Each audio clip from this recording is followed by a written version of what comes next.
अस्सलाम वालेकुम। आज हम पढ़ेंगे अपना नेक्स्ट टॉपिक नोज़ में से miscellaneous disorders of nasal cavity. इसमें ना बहुत सारे टॉपिक्स हैं जो पेपर में काफ़ी दफ़े रिपीट होते हैं, इंपॉर्टेंट है। तो ये chapter paper point of view से और वाइवा पॉइंट ऑफ व्यू से बहुत इंपॉर्टेंट है। तो सबसे पहले स्टार्ट करते हैं फॉरेन बॉडीज़ और राइनोलिथ। फॉरेन बॉडीज़ क्या होती है? कोई भी ऐसी चीज़ जैसे कि पेपर हो गया, चाक हो गया, बटन, ये कॉटन वगैरह जो है, अगर नोज़ कैविटी में रह जाए और फंस जाए तो हम इसको कहते हैं फॉरेन बॉडी, मतलब कोई भी बाहर की बॉडी। अब ये कॉमनली प्रेजेंट किस में होती है? ये बच्चों में होती है। जैसे बच्चे खेलते हुए कोई भी बट्टा ये चीज़ें अपने नाक में फंसा लेते हैं और खेल में मसरूफ़ हो जाते हैं, तो उसमें ऑब्स्ट्रक्शन आती है उन्हें, और कभी कभार उन्हें नहीं पता लगता। मोस्टली पता लग जाता तो निकाल लेते हैं, नहीं पता लगता तो क्या होगा? जब नहीं पता लगता तो वहाँ पे अगर उसने रप्चर कर दिया म्यूकस मेम्ब्रेन को, तो एपिस्टेक्सिस हो सकती है, ब्लड आ सकता है। नहीं हो सकता तो हेडेक हो सकता है, ऑब्स्ट्रक्शन फील हो सकती है। यूनिलेटरल ऑब्स्ट्रक्शन और एपिस्टेक्सिस मोस्ट कॉमन प्रेजेंटेशन होती है नेजल ऑब्स्ट्रक्शन के साथ। तो अगर हम बच्चे का केस देख रहे हैं, उसकी यूनिलेटरल ऑब्स्ट्रक्शन है, एपिस्टेक्सिस है, और उसको कोई फीलिंग आ रही है ऑब्स्ट्रक्शन की, तो आप सबसे पहले आप फॉरेन बॉडी की तरफ आपका माइंड जाना चाहिए। और इसको आप कंफर्म करने के लिए क्या कर सकते हैं? अगर पीछे चला गया, नज़र नहीं आ रहा, तो रेडियोग्राफ कर सकते हैं इसके लिए। उसमें ओपैक ऑब्जेक्ट आएगी। अब ट्रीटमेंट क्या करेंगे? ट्रीटमेंट ये है कि जो बॉडी है उसको रिमूव करेंगे। अब रिमूव करने के लिए है कि छोटा सा पीस पेपर हो, कॉटन वगैरह हो, उसको फोर्सेप्स से निकाल सकते हैं। लेकिन कोई राउंडेड बॉडी होगा, उसे फोर्सेप्स से निकालने की कोशिश करेंगे, वो और पीछे जा सकती है। तो उसके लिए हम एक स्पेशल कैथेटर यूज़ करते हैं, जैसे यूसेशन कैथेटर बोलते हैं। उसकी एक तरह से साइड एलिवेटेड होती है, तो आप उसे ब्लंट हुक से बाहर निकाल लेते हैं। तीसरी बात यह है कि अगर पेन हो रही है, बच्चा अगर कंप्लेनिंग है और या फिर नहीं करने दे रहा, तो आप उसको जनरल एनेस्थीसिया दे के भी कर सकते हैं। उसके अलावा अगर हम उसको लाई डाउन पोजीशन में करें, तो उसको पोजीशन को कहते हैं रोज पोजीशन। रोज पोजीशन में क्या करते हैं? हेड थोड़ा नीचे होता है और नेक के नीचे कोई एलिवेटेड जैसे तकिया वगैरह रख देते हैं। उससे क्या होता है कि जो भी चीज़ें अगर पीछे चली भी जाएगी तो लंग्स वगैरह में जाने के चांस कम होंगे। कॉम्प्लिकेशंस क्या हो सकती हैं अगर आप नहीं निकालेंगे? तो नेजल ऑब्स्ट्रक्शन हो सकती है, ऑब्स्ट्रक्शन की वजह से इन्फेक्शन चांसेस, साइनोसाइटिस हो सकता है। उसके बाद राइनोलिथ होता है। राइनोलिथ क्या होता है, ये आगे पढ़ते हैं। राइनोलिथ फॉर्मेशन हो सकती है, और उसके अलावा जो भी अगर फॉरेन बॉडी है वो इनहेल होगी आपके पास, लंग्स में चलेगी, तो आपके पास बहुत सारी कॉम्प्लिकेशंस फर्दर उससे हो सकती हैं। अब आया था राइनोलिथ। राइनोलिथ क्या है कि कोई भी फॉरेन बॉडी गई, उसके अराउंड स्टोन बन गया है, तो उसको हम बोलते हैं राइनोलिथ। फॉरेन बॉडी को राइनोलिथ नहीं बोलेंगे। उसके अंदर स्टोन कैसे बनेगा? उसके अराउंड डेपोजिशन हो जाएगी मैग्नीशियम और कैल्शियम सॉल्ट्स की, तो जो बनने वाला स्टोन होगा उसको हम बोलेंगे राइनोलिथ। याद रखिएगा, फॉरेन बॉडी कॉमनली प्रेजेंट होती है बच्चों में, राइनोलिथ जो है वो एडल्ट्स में प्रेजेंट होता है। क्लिनिकल फीचर्स हमारे पास क्या होंगे? नेजल ऑब्स्ट्रक्शन होगा, अगेन फाउल स्मेलिंग होगी, और आपके पास एपिस्टेक्सिस हो सकता है, और कॉमनली प्रेजेंटेशन होगा जो ग्रे ब्राउन या फिर ब्लैकिश मैस आएगा, जिसका स्टोनी हार्ड फील होगा। एग्जामिनेशन में अगर हम देखेंगे, ट्रीटमेंट क्या है? जनरल एनेस्थीसिया के अंदर उसको रिमूव करेंगे। अब आ जाते हैं नेजल मियासिस, जिसको मैगिट्स कहते हैं। यानी कि हम कहें कि कीड़े जो हैं वो नाक के अंदर कीड़े पड़ जाते हैं, कॉमन लैंग्वेज में अगर हम बोलें, लैंग्वेज में, तो उसको हम बोलते हैं नेजल मियासिस या फिर मैगिट्स इन नोज। अब क्या होता है कि आपके पास सपोज करें कि कोई भी प्रूडेंट डिस्चार्ज है, या फिर आपके पास नोज में से स्मेल आ रही है, हीमाटोमा है, ब्लड स्टेन है, कुछ भी है, तो उसकी वजह से क्या होता है? उस स्मेल की वजह से मक्खियाँ जो हैं, जिसका एक स्पीशी है जिसको नाम है क्राइसोमाया, ये अट्रैक्ट होती है उधर जाके, छोटी सी होती है, अंडे दे देती है, पेशेंट को नहीं पता लगता, और 3-4 दिन में जब उसके वो बच्चे निकल के बड़े हो जाते हैं और जो डिस्ट्रक्शन कर देते हैं, तब जाके इसके सिम्टम्स आते हैं। देखें ये बुक में डायग्राम दी हुई है, इसमें देखें यहाँ पे इसमें स्वेल्विंग है और पेरीऑर्बिटल, ये देखें स्वेल्विंग है यहाँ पे, और जो पफी आई लीड्स हैं इसकी, इसमें देखें यहाँ पे डिस्ट्रक्शन कर चुका है ऑर्बिटल रीजन का और नोज रीजन का। इसमें यहाँ पे देखें C% है और परफोरेशन है पैलेट में। देखें ये फ्लाई है और ये उसका मैगेट है। अब इसमें क्लिनिकल फीचर्स क्या होंगे? पहले तो पेशेंट प्रेजेंट करेगा 1-2 दिन तक ब्लड से ही, लेकिन 3-4 दिन बाद और वो अंदर सारे वो जो मैगेट्स हैं उसके बड़े होकर डिस्ट्रक्शन बाहर आने लगेंगे, कीड़े नाक से बाहर आने लगेंगे, तब जाके बेसिकली डायग्नोस होगा और पेशेंट भागता हुआ डॉक्टर के पास आएगा कि मेरे नाक से कीड़े आ रहे हैं। तो उसका ट्रीटमेंट क्या करेंगे हम? सिंपल ट्रीटमेंट यही है कि आप फोर्सेप्स को जो मैगेट नजर आ रहे हैं उन्हें निकालें। लेकिन इसमें मसला ये होता है कि जैसे लाइट डालते हैं नाक के अंदर कैविटी के अंदर मैगेट्स को देखने के लिए, मैगेट्स जो है साइनसेस या पैरानासल साइनस में छुप जाते हैं, तो उनको ढूंढना मुश्किल होता है। उसके लिए क्या करते हैं? पहले क्लोरोफॉर्म वाटर डालना चाहिए और ऑयल डालना चाहिए, जिससे वो बेहोश हो जाएं या फिर मर जाएं, तो फिर उनको निकाला जाए फोर्सेप्स से। और उसके बाद आपके पास रेगुलर इरिगेशन करें, एंटीबायोटिक्स वगैरह देते रहें साथ साथ, और हाइजीन करते रहें ताकि आपके इन्फेक्शन ना हो। आगे है नेजल सिंकिया। नेजल सिंकिया क्या है कि आपके पास मीडियल सेप्टम ऑफ नोज और लिटल सेप्टम जो है, इसके दरमियान में जो मेम्ब्रेन है दोनों फ्यूज़ हो जाती हैं। अब वो क्यों होंगी? वो इंजरी की वजह से हो सकती हैं, कोई आपका फाइब्रस टिश्यू बन सकता है, कोई फॉरेन बॉडी है उसकी वजह से रप्चर हुआ और दोनों फ्यूज़ हो गए हैं, तो बेसिकल ऑब्स्ट्रक्शन हो गई है। तो उसमें अब हमारे पास होगा क्या, ट्रीटमेंट क्या करना है। जो जिनकी हुई पड़ी है, जैसे आप ये देखें डायग्राम में देखें, यहाँ पे ऑब्स्ट्रक्शन हुई है, इसको सिंपली सर्जिकली करेक्ट करते हैं। और करेक्ट करने के बाद जो यहाँ पे जो कैविटी ओपन होगी उसमें सेलोफोन या फिर शीट वगैरह रखेंगे, तो उससे क्या होगा, उससे ये होगा कि ये दोबारा आपस में इसके फ्यूजन के चांसेस कम होंगे।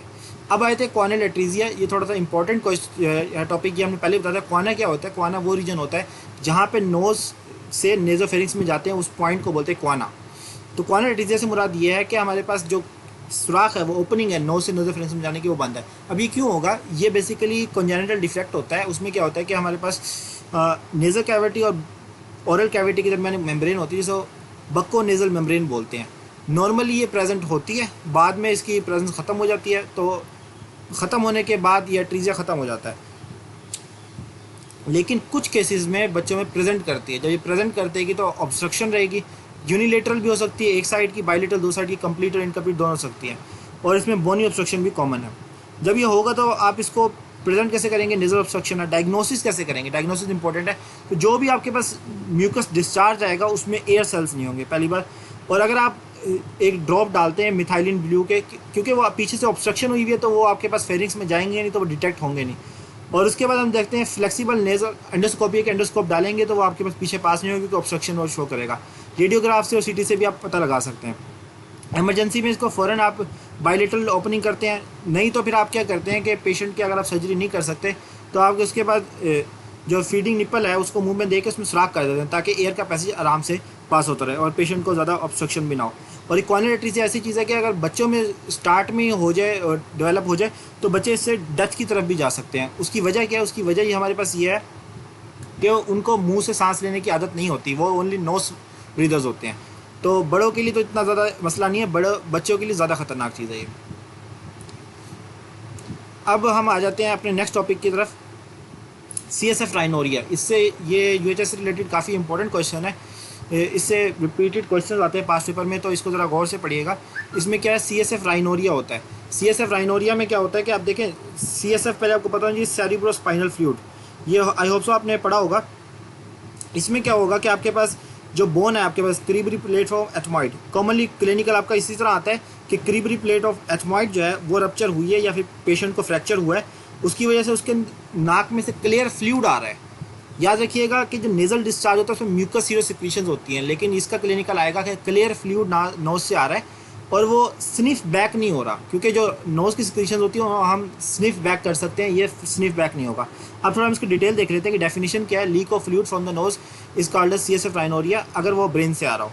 तो थोड़ी सी फिजियोलॉजी पढ़ते हैं कि फ्लूइड बन कहाँ से रहा है। ये हमने एनाटॉमी में पढ़ा है, न्यूरो एनाटॉमी में, कि लेटरल थर्ड और फोर्थ वेंट्रिकल से हमारे पास ये प्रोड्यूस होता है कोराइड प्लेक्सस से, उसके बाद पूरा ये मेनिंजिस के दरमियान सबरेक्टेंट स्पेस में रन करते हुए फिर जाके ये एब्जॉर्ब हो जाता है विलाई में, वीनस साइनसिस और फ्रेगनेट विलाई में। वहाँ पे एब्जॉर्ब होने के बाद नॉर्मली इसका प्रेशर याद रखें, ये बात याद रखें, जब ये कफिंग स्नीजिंग वगैरह होगी तो इसका प्रेशर थोड़ा राइज करता है। कॉजेज़ क्या हो सकते हैं, कॉजेज़ डेफिनेशन मैंने आपको पहले ही बताया था, ट्रॉमा, इन्फेक्शन, इन्फ्लेमेशन, आप देख लें फैमिली हिस्ट्री है कि नहीं है, कॉन्जेनिटल है कि नहीं है, इडियोपैथिक। तो इसमें भी देख लेते हैं, ट्रॉमा सबसे मोस्ट कॉमन है कि फ्रैक्चर हो सकता है, एक्सीडेंट से भी हो सकता है, वैसे भी फ्रैक्चर हो सकता है। अब कौन कौन सी बोन्स इन्वॉल्व हो सकती हैं, आप वो हम आगे देखते हैं। इन्फ्लेमेशन में याद रखें कि कोई भी इन्फ्लेमेशन, म्यूकोसिस होगी, साइनोसाइट्स होगी, fungal infection, bacterial infection, osteomyelitis, जो भी बोन को अफेक्ट कर रही हैं, ब्रेन कैविटी को अफेक्ट कर रही हैं, आगे जाके मेनिंजिस को अफेक्ट कर रही हैं, रप्चर कर रही हैं, तो उसमें आपका CSF लीक हो सकता है। कॉन्जेनिटल में आपको हम पहले पढ़ा चुका हूँ मैं, कॉन्जेनिटल लीजन्स, मेनिंजियोएन्केफेलोस्क्लेरोसिस और ग्लायोमा, ये मोस्ट कॉमन कॉजेज हैं जिससे आपके पास वो सिस्ट आ जाती है, और सिस्ट रप्चर होगी तो डेफिनेटली वो पाथवे बनाएगी CSF लीक होने का। इडियोपैथिक ये है कि अननोन कॉजेज की वजह से। Sites of leakage most important है, तो याद रखिएगा सबसे इंपॉर्टेंट है क्रीबरी प्लेट ऑफ एथमॉइड, देखिए यहाँ से पहले लीक होगी। फिर आता है roof of ethmoid air cells, ये आपके पास जो है रूफ आ जाएगी। फिर उसके बाद हमारे पास C पार्ट आता है फ्रंटल साइनस, अब देखिए यहाँ से भी लीक हो सकता है, यहाँ से फ्रंटल साइनस से। और उसके बाद ये थोड़ा सा इंपॉर्टेंट है कि CSF में अगर टेम्पोरल बोन का फ्रैक्चर हो, जो CSF लीक होगा डायरेक्टली एयर के अंदर लीक होने के बाद मिडल एयर में जाएगा, वहाँ से यूस्टेशियन टेप में से होता हुआ नोज से बाहर आएगा। तो देखें पाथवे क्या है, मेनिंजिस से एयर, फिर उसके बाद नोज से बाहर, उसको हम बोलते हैं CSF ओटोराइनोरिया। तो CSF राइनोरिया और ओटोराइनोरिया दोनों सेम नहीं है। ये टेबल बहुत इंपॉर्टेंट है, आप इसको देख लें कि CSF फ्लूइड आपके पास हिस्ट्री में ये है कि साइनस सर्जरी, हेड इंजरी वगैरह की वजह से आएगा। जो नेजल सिक्रीशन है स्नीजिंग वगैरह की वजह से, इन्फेक्शियस कॉज की वजह से, ये नॉर्मल ट्रॉमा कॉज की वजह से। फ्लो डिस्चार्ज जो है ये फ्यू ड्रॉप्स होंगे, जबकि ये कॉन्टिन्यूस डिस्चार्ज होगा। करेक्टर जो है ये थिनी लिक्विड होता है, और हाँ अगर इसके साथ ब्लड भी आएगा तो वो ब्लड स्टेन क्लियर लिक्विड होगा, लेकिन इसमें स्लिमी म्यूकस और क्लियर वो होगा। तो अब हम टेस्ट की बात करें, सीएसएफ फ्लूइड का नॉर्मली स्वीट टेस्ट होता है। आप स्वीट टेस्ट से याद रखिएगा, इसमें ग्लूकोज की कंसनट्रेशन ज़्यादा होती है। ये सॉल्टी टेस्ट होता है, इसमें ग्लूकोज की कंसनट्रेशन कम होती है। इसमें शुगर कंटेंट 30 मैं आपको बता चुका हूँ, ग्लूकोज की कंसनट्रेशन ज़्यादा है, 30 से ज़्यादा है, इसमें 10 से भी कम है। जो डायग्नोस्टिक टेस्ट है वो प्रेजेंट ऑफ बीटा ट्रांसफेरिन है, जो सीएसएफ फ्लूइड में होता है और नेजल सिक्रीशंस में नहीं होता। डायग्नोसिस के लिए याद रखें कि आपके पास नॉर्मल हिस्ट्री वगैरह भी इंपॉर्टेंट है, लेकिन जो ज़्यादा इंपॉर्टेंट टेस्ट है वो एक डबल टारगेट साइन है, जिसमें ब्लड जो है वो आपके पास आता है और आपके पेपर में सेंटर पे रेड कलर का डॉट होता है, उसके अराउंड ना सीएसएफ होता है, तो उसको हम बोलते हैं double target sign. Laboratory test में दो प्रोटीन इंपॉर्टेंट है, बीटा 2 ट्रांसफेरिन और बीटा ट्रेस प्रोटीन। ये दोनों प्रोटीन्स जो हैं ये डायग्नोस्टिक टेस्ट के लिए इंपॉर्टेंट है। बीटा 2 ट्रांसफेरिन जो है ये पेरीलिम्फ और एक्वस ह्यूमर इसमें भी प्रेजेंट होता है, लेकिन ये नॉर्मली नेजल सिक्रीशन में नहीं होता, तो ये एक डिफरेंशियल पॉइंट है। और दूसरा बीटा ट्रेस प्रोटीन जो है ये आपके पास सीएसएफ में ही होता है और नॉर्मली कहीं नहीं होता, लेकिन ये थोड़ा कॉस्टली टेस्ट होता है, इसलिए नहीं करते।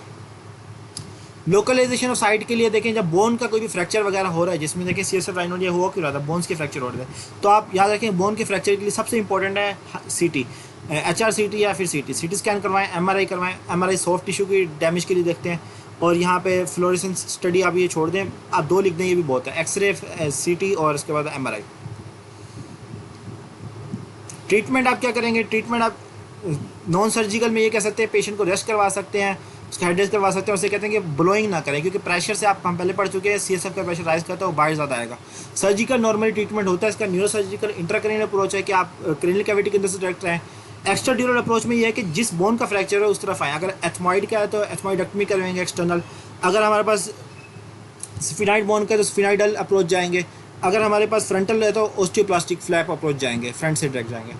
उसके अलावा हमारे पास लास्ट सर्जरी है ट्रांसनेजल एंडोस्कोपी अप्रोच, ये सर्जरीज की डिटेल हम लास्ट में पढ़ेंगे, आप सिर्फ इतना सुन लें कि नेजल के अंदर से जाते हैं और एंडोस्कोपिक अप्रोच से इसका करेक्शन करते हैं जो भी फ्रैक्चर हो। तो आई होप सो आपको ये टॉपिक समझ आ गया, और कोई भी क्वेश्चन हो आप कमेंट सेक्शन में पूछ सकते हैं। इस टॉपिक से रिलेटेड जो पेपर में क्वेश्चन आएगा मैं उसे टाइप कर दूंगा, आप उसका आंसर देने की कोशिश करें। थैंक